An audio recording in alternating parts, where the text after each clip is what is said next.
Good morning. You are listening to National Real Estate Auction Radio. I am your host, Doug Dennison, and we are broadcasting from beautiful St. Augustine, Florida, the nation's oldest city, at WFOY 1240 AM studios. Through the power of the Internet, this program is being streamed worldwide on 1240news.com. The show will also be archived on rawauctions.com, as they are the host of this program. Additionally, this show will be posted on youtube.com. We're going to be talking about real estate auctions, past auctions, upcoming auctions, different real estate markets across the country. We have a lot of topics today. I want to make sure everyone knows what the show is about. The mission statement for this show is to provide an educational experience for listeners and a promotional format for auctions across the country. Been very blessed to have great guests that call in throughout the country, talk about the different real estate markets. People who listen to this show are real estate investors, real estate brokers, agents, real estate media, bankers, bankruptcy attorneys, and general public. So again, thank you very much for listening on this wonderful Friday afternoon. It's a little chilly here in St. Augustine, but I guess I'm not going to get a whole bunch of sympathy from folks up north and the Midwest. I understand it's pretty cold out there. So anyway, what we're going to do today is talk to a couple of real good real estate firms, commercial real estate firms from Florida. We're also going to get some feedback from Georgia, talk about some real estate auctions that are coming up. And also, as I have been doing for the last few weeks, I'm going to try to continue to talk about the fact that the government is planning to sell up to 45,000 surplus properties throughout the country. These are surplus properties that are warehouses, office buildings, land. Has nothing to do with Fannie Mae, Freddie Mac. It's not residential houses. It's properties that the government owns. The government is the largest land holder and owner in our country, of course. And they've got properties that are just not being used. And not only are they not being used, they're costing the American taxpayer money. So let's go to our first call. Good morning. You're on the air. Doug, it's Michael Fay. Can you hear me okay? Yes, I can. Yes, I can. Hey, Mike, wonderful to have you calling in today. Tell us where you're from and what firm you represent. I am chairman of Colliers International, South Florida, which we handle business all over the country, but also throughout South Florida and the state of Florida. Well, thank you, and you and I have worked together before a couple of times, actually many, many years ago. But right now, let's talk about the Miami, South Florida market. You do commercial real estate. Your name is basically the man down there in regards to commercial real estate. What's it look like as an investor for the different market areas? Well, right now, Doug, as you well know, we are in one of the craziest recessional periods that we've seen. So we have the tale of two properties, trophy and trauma. And, South Florida has experienced such a large upswing of, I would say, buyers and the amount of money coming into our region here. And a lot of that is from Central and South America, as well as other European countries, Canada and Australia. And what is going on is that, everybody sees South Florida as a large area that they can put capital, and it's going to continue to grow. It's the gateway to the Caribbean. So we've got a lot of great things going for us. So if you're talking residentially and the large condo boom that we saw, most of those units have been sold, and they were sold for all cash to many different individual European and South American buyers.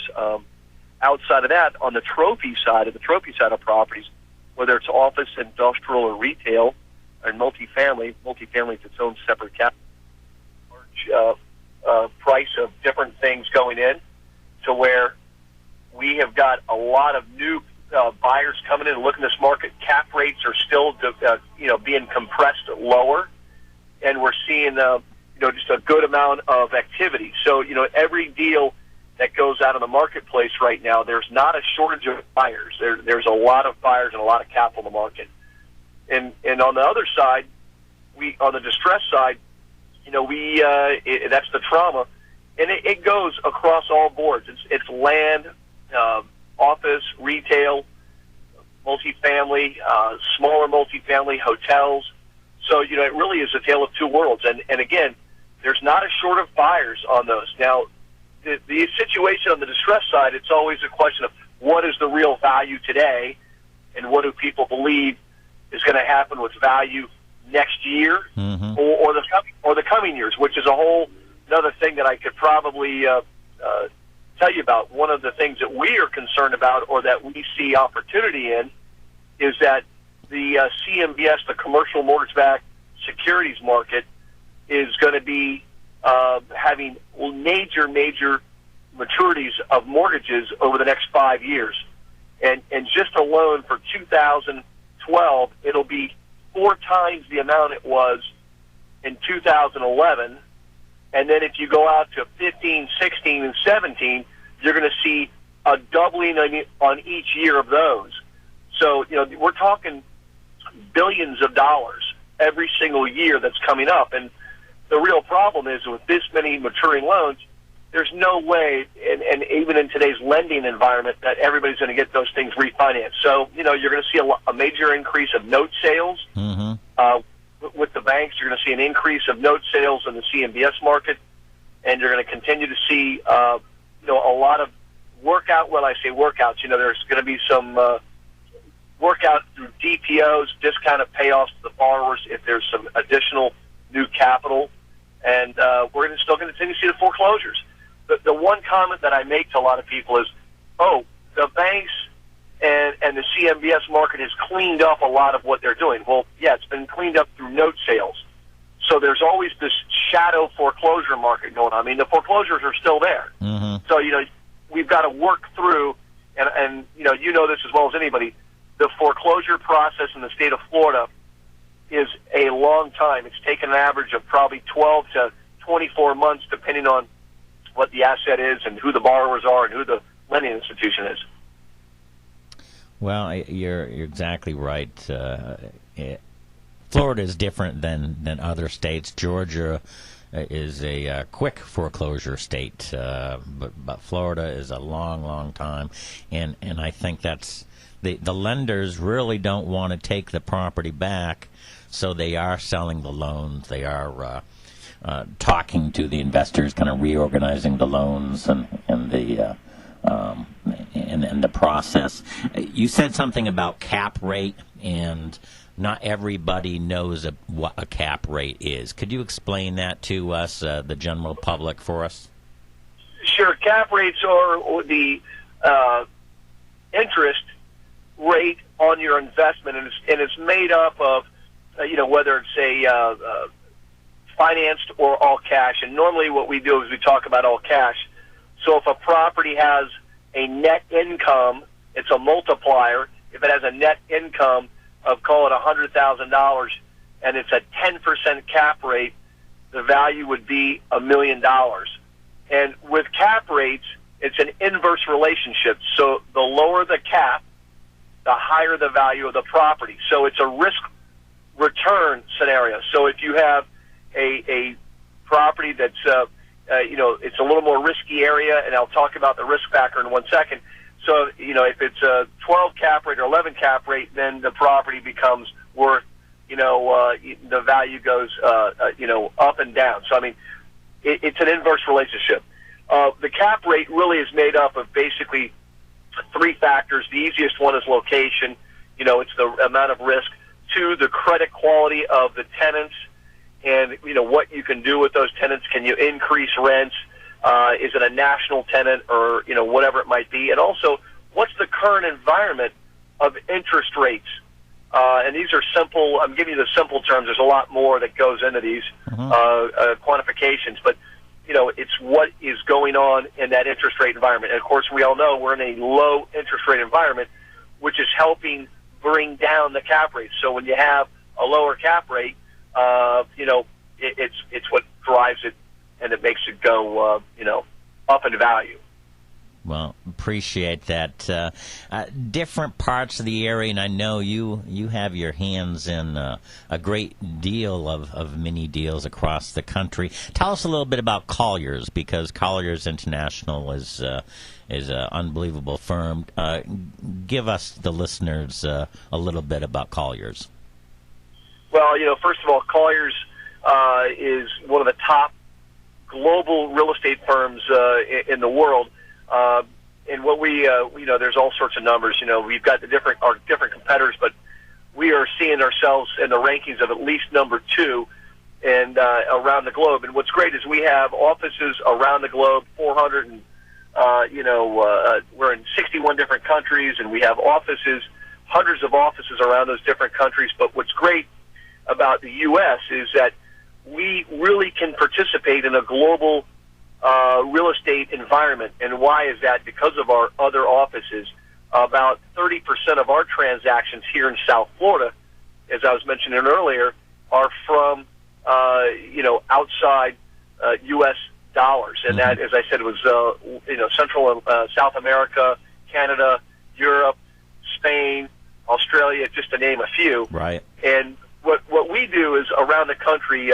My group, myself, I happen to run with another gentleman out of Atlanta, the Colliers Asset Resolution Team, and it's made up of about 200 practitioners, and this is our distressed property group throughout the country. So we actually have boots on the ground throughout the whole country that have specialized, whether it's in all the product types, and we are in an organized fashion, which we help special servicers and lenders work through their problems. And on top of that, we run a separate automotive division.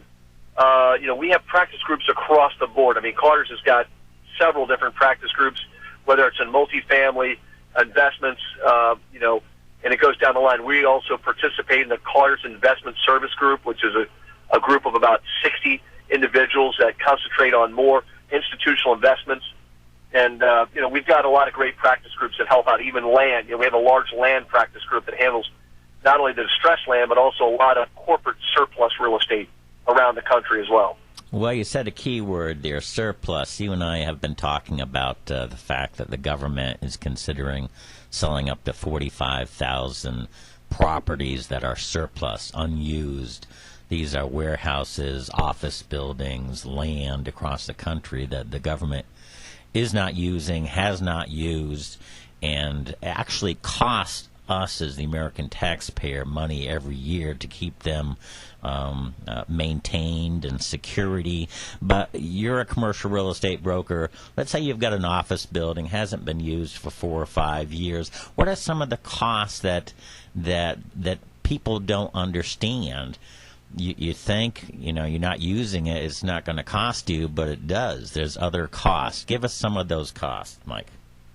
Well, the sheer cost of just having a building, if it's not even being used, the maintenance of that building, and a building actually deteriorates much faster if somebody's not actually using it. It sounds kind of funny, Mm-hmm. If you let your car sit around and nobody uses it, it just doesn't work as well and it won't run as well. A car needs to be used. It's the same thing with the building.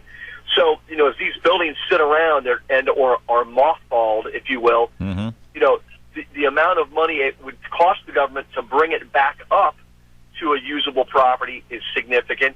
And number two, they just don't realize, the first year it may not cost them a lot of money, but you have vandalism issues, you've got water leak issues, you have other environmental issues. A lot of these buildings have, had asbestos and other issues that continue to move in.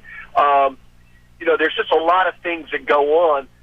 Or if you have it very minimally used, it's the same thing. It costs a lot of money just to keep a property operating.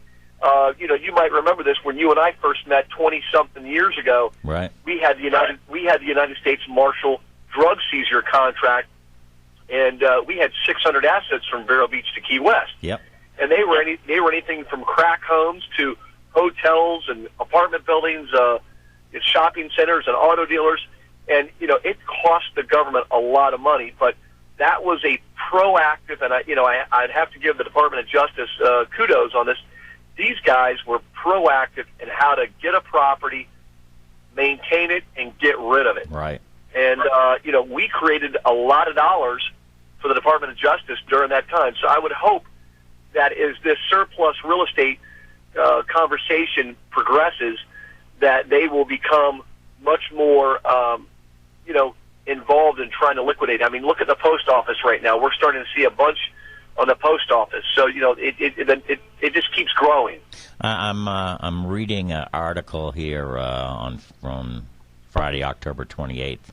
One property already drawing attention is the old post office annex in Washington, D.C.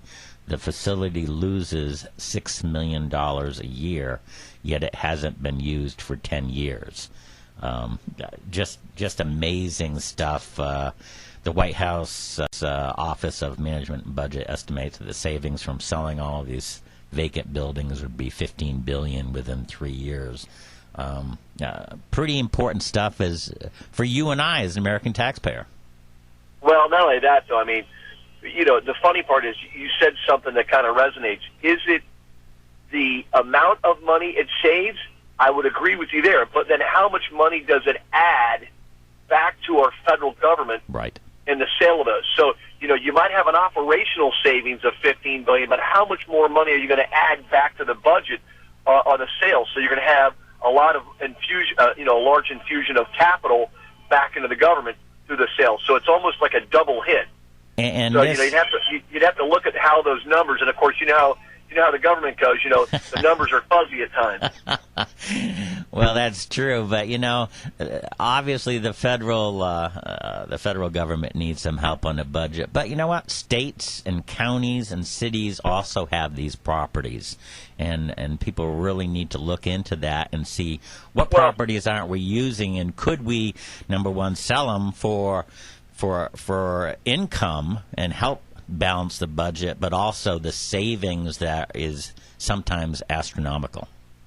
Well, what's interesting, and in preparation for a lot of this, Colliers has set up a governmental surplus services practice group, and it's being run out of Atlanta, which is the head group. Right. And I will tell you, they are already experiencing for municipalities, other state governmental agencies, and others really getting rid of. I mean, these are county courthouses. These are, whether they're libraries or you name it, municipal maintenance facilities. And of course, we talked about post offices. These are all the types of properties that they are already seeing an increase in sales and getting rid of this. So it's a great it's a great side business. Well, we've got like 2 or 3 minutes before the break, and I know you've got a presentation, and I appreciate you coming on. But you and I work together in Miami for a bankruptcy auction. Tell us briefly about that. Well, you know what? This has gotten a lot of coverage over the past year or so. It was a very simple situation. It was a shopping center that had been purchased for $35 million. It had a loan of it, which was a CMBS loan, by the way, of $25 million. Mm-hmm. And what had happened was this shopping center was a large 100-and-something thousand plus shopping center located here in Miami, across from FIU, Florida International University. And what was interesting is that during the time the borrower had had his own issues and had been working through this, and we were brought in as receiver, and then ultimately it went through bankruptcy where we were named as plan trustee. And we ended up going through, and the valuations that we were seeing were somewhere in the neighborhood of our BOVs, which stands for Broker Opinion of Value, which we do from almost every single lender or special servicer, was in the, call it $16 to $18 million range. Mm-hmm. What was great was we ended up utilizing yourself in an auction platform, and we ended up securing a great price for it. We sold it for $21 million, which was in excess of where appraisals were, in excess of what the broker opinion of values were, and we had 8 real buyers. And I will tell you, it was a funny thing in the courtroom to go through this bidding process. They were. I guess we had probably. How many bids do we actually have? I think it was those 8 buyers. 161 bids. If it's got to be a record. It's got to be a record. And what does that mean? Is that these 8 buyers that were there bidding feverishly were increasing their bid. So we had over 160 increases from where it started out, and I think we started out somewhere around $15 million. So if you think about how we got to that $21 million, it was rapid, but it was very interesting. Mike, how do people contact you? Because as I said, not only do you help control the commercial marketplace in South Florida, you've got your fingers across this country with Colliers. How do people get a hold of you? Oh, that's great. The easiest is Michael.Fay, F-A-Y, at Colliers.com. And my office phone number is 305-446-0011. And that's great. And Doug, again, we handle national note sales around the country. We're doing national REO around the country. We're handling corporate surplus real estate. We're doing a lot of things. And, as the governmental thing pushes on with the surplus properties, we're looking forward to being more in that arena with you and helping you all out. And there's a lot of great things. There's, even the auction platform is really becoming much more of an accepted way. And I will tell you, it's going to be one of the other standards, I think. So, you're going to see your increase in business as well. Mike, hey, thank you so much for calling in on this beautiful Friday. And again, appreciate your friendship and support throughout the years. You take care. Doug, back at you. We've appreciated the working relationship as well. Have a great week and a happy Veterans Day to everybody as well. I salute all of our armed service side for being able to put their lives and country first. So we appreciate it. Take care, Mike. Bye-bye now. Bye-bye. We've had a great show. Thank you, Michael Fay, chairman of Colliers, South Florida, for calling in.